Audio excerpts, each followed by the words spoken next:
สบายดีมื้อนี้ลองมาสานตัวกบเบิ่งพี่น้องมันสิสานเป็นหรือบ่เอาตอกมาบิดตอก1เส้นมาบิดพับลงแบบนี้เอาเส้นที่2สานเข้าไปเส้นที่3สานเข้าไปเส้นที่4เส้นที่5เส้นที่6ใส่ตอก6เส้นเท่านี้พี่น้องแล้วเราก็มาสานเป็นลายคัดพับสานลงมาแบบนี้สานเป็นลายคัด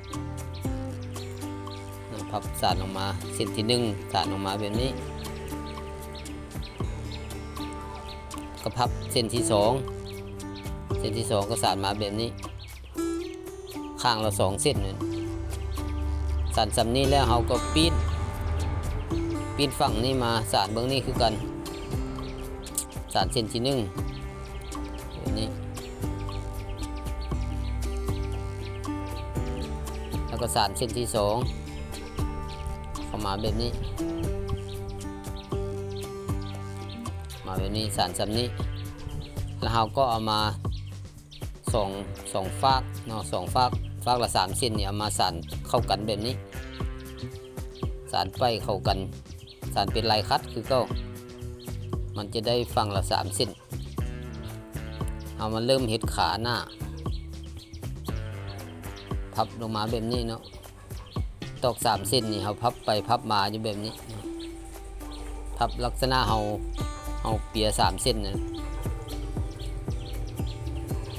ไปพับมาให้มันเป็นขาข้างหน้านี้พอซับนี้แล้วเราก็สอดตอกตัวนี้คัดไว้ตอกตัวนี้คัดไว้ซับนี้เนาะแล้วเรายังคอยมาตัดอีกทีนึงแล้วเราก็มาสานขาเบื้องนี้อีกพับตอก3เส้นพับเข้าไปแบบนี้เนาะพับแล้วก็สานเข้าไปเป็นลายคัดแล้วคือเราเปีย3เส้นถ้ามันพอดีแต่ละฟากแต่ละขามันยาวสำกันเนาะยาวเท่ากันแล้วเราก็สอดตอกขัดไว้แบบนี้วันนี้เรามาเริ่มมาเฮ็ดขาหลังฝั่งละ3เส้นคือเก่าเนาะเราก็เฮ็ดคือกันกับเราเฮ็ดขาหน้านะเอาไป3เส้นเอามาไปหรือว่าเปียก็ได้เนาะ3เส้นไปพับมาแบบนี้ลักษณะเอาเปีย3เส้นเนาะได้แล้วเราก็มาสอดขัดเข้าไปแบบนี้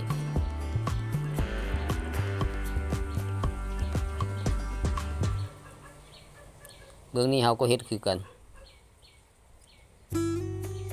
เบื้องนี้เราก็เฮ็ดคือกันเปียไปแบบนี้พับปีนไปปีนมาเวลาเราพับเราก็สานก็เป็นลายคัดเราพับเราสังเกตเบิ่งเนาะถ้าว่าเราพับมันบ่ถึกเราก็ปีนทางไหมถ้ามันบ่ไปตามหลวงที่เราต้องการเราก็ปีนทางไหมแล้วก็มาพับอีกเนาะพับไปพับมาอยู่นั่นมันก็เป็นพี่เนาะได้แล้วเราก็สอดขัดเข้าแบบนี้ในประมาณนี้บนใดบ่คักเราก็จัดแปลงมือเราดัดเอาจัดแปลงแล้วเราก็ตัดส้นที่เหลือนั้นออก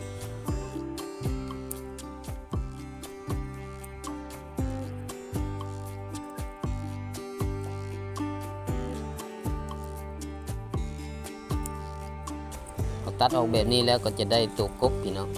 กบที่เราสาดเอามันยังบ่เต้นเนาะ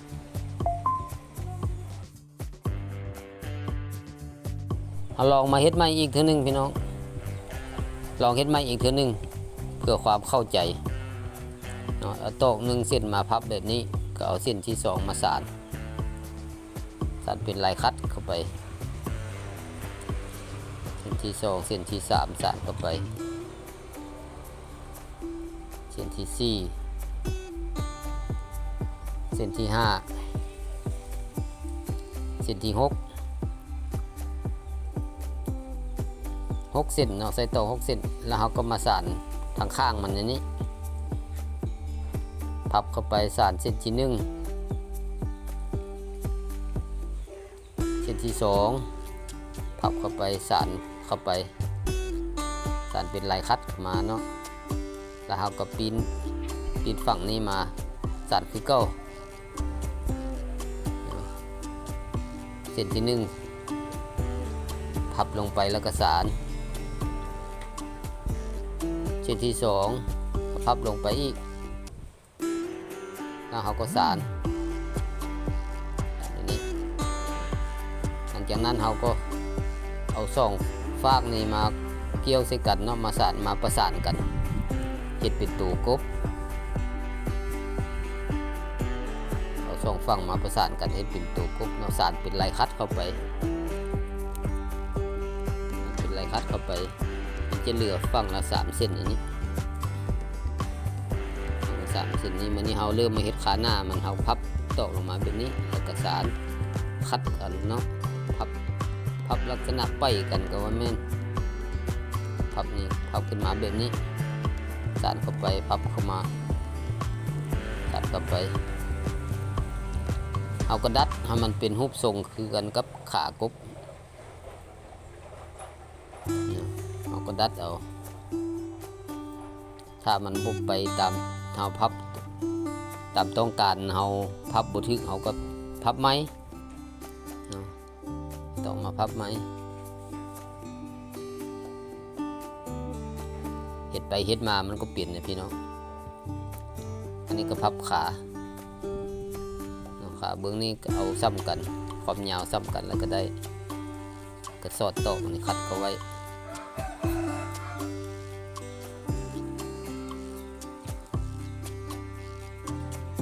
สอดตอกเข้าไว้แบบนี้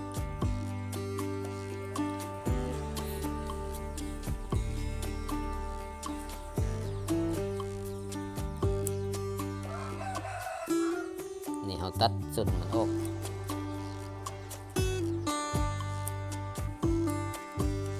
ส่วนออกประมาณนี้ก็จะได้ขาหน้ามันแล้วพี่น้องได้ขาหน้าทั้ง2ขาแล้ววันนี้เรามาจานขาหลังเราก็ไปสิกันแบบนี้เนาะฝั่งละ3เส้นขาเบื้องซ้ายก็3เส้นขาเบื้องขวาก็3เส้นเอามาจัดแปลงเข้ากันแล้วก็มาไปมาแบบนี้ไปมาไปแล้วก็สาน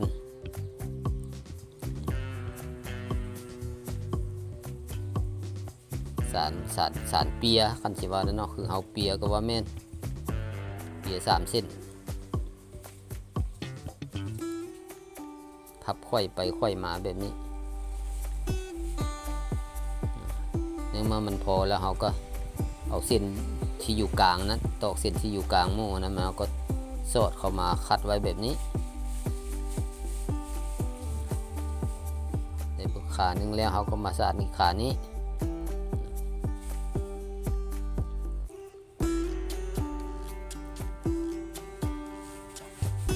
พับ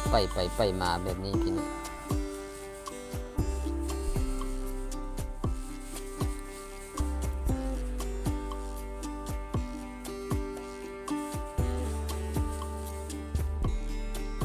ไปในเมื่อมันเพียงกันแล้วเราก็เอาตอกเส้นอยู่กลางนั้นพับลงแล้วก็สานสอดเข้าไปแบบนี้ก็จะได้เป็นขากบนี่พี่น้องทดลองเฮ็ดเบิ่งเนาะมันก็คือได้บ่คือได้เนาะสมมุติเอาในสารตัวกบ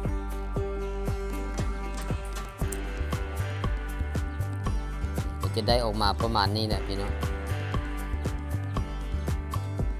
ได้มาประมาณนี้ลองให้มันเต้นเบิ่งมันก็สิเต้นอยู่บ่เต้นไปหน่อยนึงพี่น้องบ่เต้นแฮงเต้นหน่อยนึงลองหัดสานเบิ่งสานง่ายๆ